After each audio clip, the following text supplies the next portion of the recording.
जदि थरे ओजन बढ़ी जाए तेबे एहाकु कम करिबा अत्यंत कष्टकर होइथाय। तेणु प्रायतः लोक अभियोग करती जे सेमानंकर अनेक उद्यम सत्वे ओजन कम हेउनाही। वास्तव में निज शरीर को फिट रखिबा पाई बैलेंस्ड रूटीन फॉलो करिबा सबुठारु गुरुत्वपूर्ण। अनेक थर आमर भूल लाइफस्टाइल जोगु ओजन ह्रास बाधा प्राप्त होइथाय। तेबे आसंतु जानिबा ओजन कम करिबा पाई केउ 5टी नियम पालन करा जिबा उचित। तेबे प्रथमटी हेउछि प्रतिदिन 30 रु 40 मिनिट फिजिकल एक्टिविटी करंतु। बढ़ुतिबा ओजन ह्रास करिबाको दैनंदिन रूटीन रे अति कम रे 30 किंबा 40 मिनिट रो फिजिकल एक्टिविटी करिबा निश्चय दरकार। जदि आपण चाहंती तेबे साइकिल चलाइबा, चालिबा, दौड़िबा परी एरोबिक एक्सरसाइज मध्य करि परिबे। द्वितीय होछि डाइट रो कैलोरी कम करंतु। ओजन ह्रास करिबाकू लोकमाने खाद्य खाइबा कम करि दियंती, अर्थात दिन को गोटिए किंबा 2 थर खांती, किंतु एहा ओजन ह्रास करे नाही, बरं आपणको शरीर दुर्बल हेबाकू लागे एवं पुष्टिकर खाद्य अभावरु आपण असुस्थ होई पारंती। जदि आपण ओजन ह्रास करिबाकू चाहुछंती तेबे आपणको खाद्य रे थिबा कैलोरी को कम करंतु। एथिपाई सर्वप्रथमे आपणको चर्बीयुक्त खाद्यरु दूरे रहिबाकू पड़िबो एवं अल्प अल्प खाद्य खाइबा दरकार।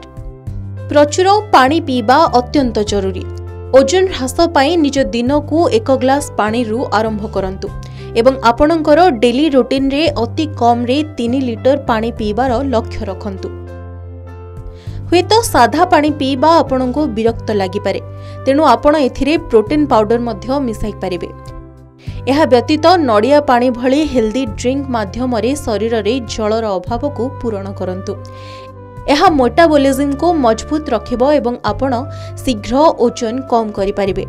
प्रोटीन रिच डाइट फॉलो करंतु।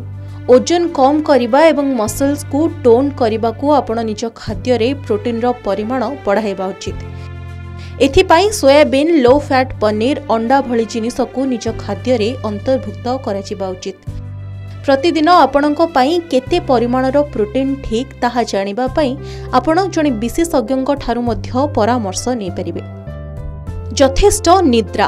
खराब निद अर्थात आपणको शरीर यथेष्ट निद न पाइबा मध्य ओजन वृद्धिर एक गुरुत्वपूर्ण कारण होई पारे। जदि आपण सठिक निद पाउनाहंती तेबे आपणको कॉर्टिसोल बढ़िबा आरंभ करे, जहा स्ट्रेस बढ़ाई थाए एवं मेटाबॉलिज्म को स्लो करि दै थाए। यह आपणको ओजन बढ़ाई पारे एवं ओजन ह्रास करिबारे मध्य बाधा सृष्टि करिथाय। तेणु सठिक समय रे सोइबा सहित जणे मनीष को अति कम रे 7 रु 8 घंटा सोइबा उचित।